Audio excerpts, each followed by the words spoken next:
जय श्री कल की। ओम नमो भगवते वासुदेवाय। सनातन संकट सर्वनाश। कहीं देर ना हो जाए। इस समय यदि सही तरीके से अपने विवेक और बुद्धि का इस्तेमाल नहीं किया गया तो वो वक्त दूर नहीं जब हिंदुओं का होगा पूरी तरह से खात्मा। करो या मरो की स्थिति से आज गुज़र रहे हैं अपने ही देश में बहुसंख्यक हिंदू। आस पास जितने भी हालात दिखलाई पड़ रहे हैं उसमें केवल और केवल हिंदुओं को ही टारगेट किया जा रहा है।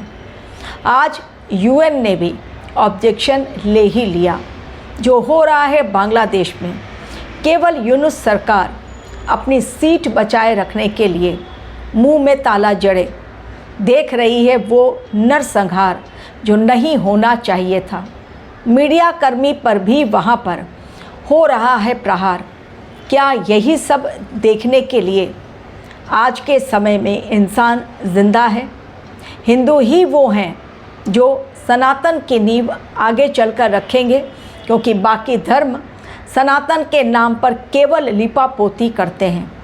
हमारे देश की सभ्यता, भारतीय संस्कृति, हमारे देश में बहने वाली नदियाँ, हमारे देश के मंदिर, हमारे देश में जन्म लिए ऋषि मुनि आज सनातन की नींव को मजबूत करने के लिए हर तरफ से एक ही आवाज़ उठ रही है कि बस केवल और केवल अब जाग जाना है। सभी सनातनियों को एकजुट हो जाना है। केवल हिंदुओं को नहीं, जो भी सनातन के महत्व को जानता है। ऐसा नहीं कि केवल हिंदू ही ये काम करें, लेकिन चूंकि हिंदुओं को टारगेट बनाया जा रहा है, इसलिए यदि अब भी हिंदू नहीं जागे तो फिर उनका सर्वनाश तय है।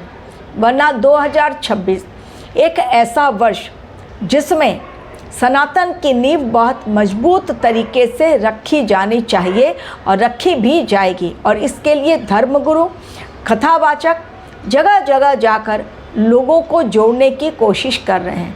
लेकिन हमारे ही देश में बाबरी मस्जिद बनाने के नाम पर एक तरफ रोना रोते हैं वो लोग कि मोदी सरकार ने कुछ नहीं किया बेरोजगारी हटाने के लिए, मुसलमानों के लिए। फिर उनके पास करोड़ों रुपए कहाँ से आ गए चंदा देने के लिए?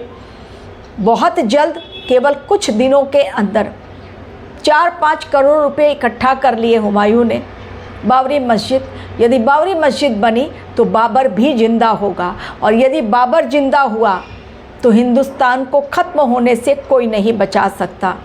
इसलिए यहाँ पर और आज के समय में जो पड़ोस में हो रहा है उसी तरह के हालात हमारे देश में ना बने, इसके लिए सभी को एकजुट होना पड़ेगा। केवल बाबा बागेश्वर या विवेकानंद के उसूलों पर चलने की बात इस समय जो कही जा रही है कि हमें उनकी तरह बनना है, हमें उनके उसूलों पर चलना है, इस समय केवल बातों से काम नहीं चलेगा। मंगल का साल एक्शन लेने में माहिर, और 2026 में भी क्योंकि सूर्य देव का साल रहेगा 2026 अकॉर्डिंग टू न्यूमरोलॉजी, लेकिन विक्रम संवत्सर में मंगल है मंत्री और राजा है गुरु, तो मंगल चूँकि वहाँ मंत्री होंगे विक्रम संवत्सर, यानी 2026 में भी मंगल का रोल अहम। अब केवल कोरी बातों से, बड़े बड़े डायलॉग मारने से काम नहीं चलने वाला। अब टाइम है एक्शन का, अब टाइम है डिसीज़न लेने का, नहीं तो सरकार घिरेगी। और हमारे देश में बैठे हुए वो कट्टरपंथी जो भारत की रोटी खाते हैं, यहीं के मिट्टी में पले बड़े हैं, लेकिन यहाँ की संस्कृति से अपने आप को जोड़ना नहीं चाहते हैं। आज के समय में केवल मीठी बातें करना या दूसरों को उपदेश देने से चीज़ें नहीं सुधरेंगी। चीज़ों को यदि सुधारना है तो टिट फॉर टैट का बिहेवियर अपनाना पड़ेगा। जिस प्रकार अमेरिका ने किया, 3 के बदले 70 ठिकानों को उसने ध्वस्त कर दिया, ऐसी ही अकल ठिकाने आएगी। क्योंकि भय बिनु होए न प्रीत। डर दिखलाना पड़ेगा बांग्लादेश को, डर दिखलाना पड़ेगा पाकिस्तान को, जो अब वो लोग अपने आप को शूरवीर समझ रहे हैं। बांग्लादेश भूल गया 1971 का वो युद्ध जिसमें भारतवर्ष ने कितनी मदद की थी, और आज वो एहसान फरामोश जिसने ली थी भारतवर्ष से मदद। न जाने कितना नरसंहार हुआ 1971 में बांग्लादेशियों का, भारतीयों का कितना खून बहा, और वो बांग्लादेशी जो भागकर हमारे देश में आए थे उनको हमारे देश ने सुरक्षा प्रदान की, और आज यही हमारे देश की अच्छाई का बदला बांग्लादेश चुका रहा है। लेकिन इस समय ना भूलें ग्रहों की चाल। षटदिशा के राहु कुंभ में हैं जो पहुँचे हुए हैं, और सिंह राशि में केतु, और षटदिशा के राहु और कुंभ के राहु, और उसके अलावा अतिचारी गुरु मंगल देव हैं अस्त, धनु राशि में सूर्य देव के साथ बनाए हुए हैं युति। ईरान का आप लोगों को मैंने कहा था कि ईरान बहुत जल्द युद्ध के मैदान में कूदेगा, अभी केवल वो तैयारी कर रहा है। तो ईरान और इज़राइल के बीच बहुत जल्दी भयानक युद्ध छिड़ने वाला है। वैसे भी मैंने ऑलरेडी आप लोगों को प्रेडिक्शन दे दी है कि 2026 जैसे 2025 आपदाओं का साल था, 2026 युद्ध का साल रहेगा। केवल युद्ध का नहीं बल्कि प्राकृतिक आपदाएं जो 2025 में आई उनमें बढ़ोतरी होने वाली है, और नए नए युद्ध के फ्रंट खुलेंगे। चारों ओर केवल लाशों का ढेर। रिसेंटली जब रशिया यूक्रेन की धरती से लोगों के इंटरव्यू लिए गए और गाज़ा की धरती से, तो लोगों ने कहा कि रास्तों पर चलने की जगह नहीं है, रास्तों पर केवल और केवल लाशों की ढेर। और एक सर्वे में पाया गया कि पिछले 10 सालों में बहुत ज़्यादा सैनिक मारे गए हैं। जी हाँ, और रशिया यूक्रेन के युद्ध में तो न जाने कितने हज़ार लोग खत्म हो गए, कोई गिनती ही नहीं है, अनगिनत लोग खत्म हुए। तो बात पूरे संसार की न करके हमें अपने देश को यदि बचाना है तो देशवासियों को एकजुट होना पड़ेगा, अन्यथा कहीं शिवलिंग टूटेंगे, कहीं मंदिर टूटेगा, कहीं रातों रात जो मध्य प्रदेश के सिरों में हुआ वैसे वहाँ पर होगा, पत्थर चलेंगे। और बुलडोज़र के खिलाफ, जो बुलडोज़र एक्शन योगी जी कर रहे हैं, उसके खिलाफ कहीं ना कहीं आक्रोश जिनके मन में बैठा हुआ है, क्योंकि वो इल्लीगल कंस्ट्रक्शन करते हैं।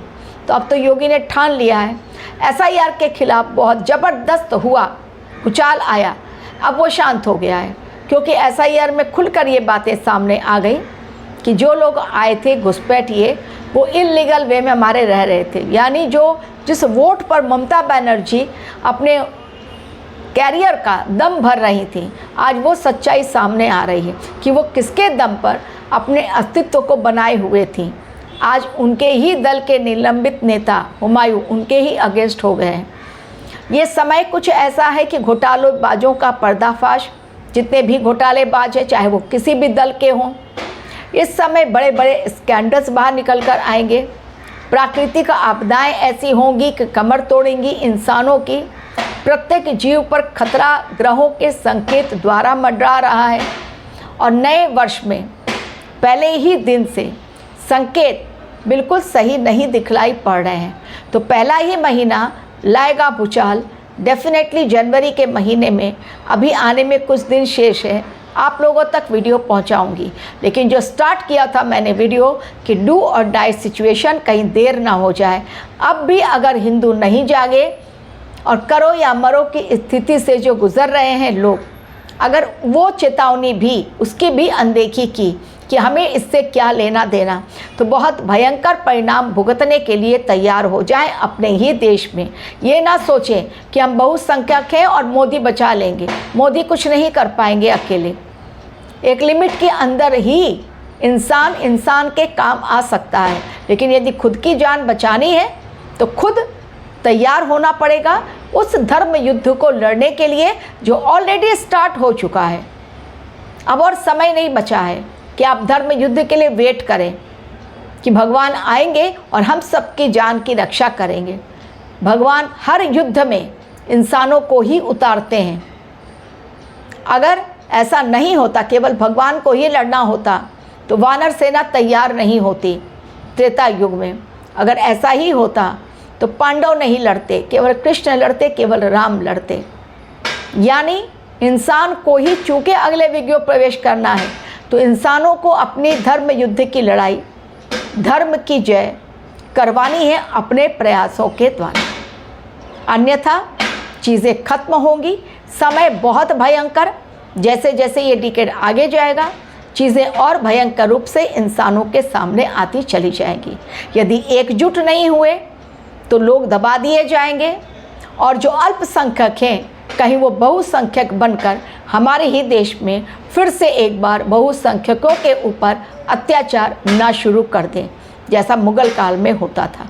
Thank you very much for watching my video.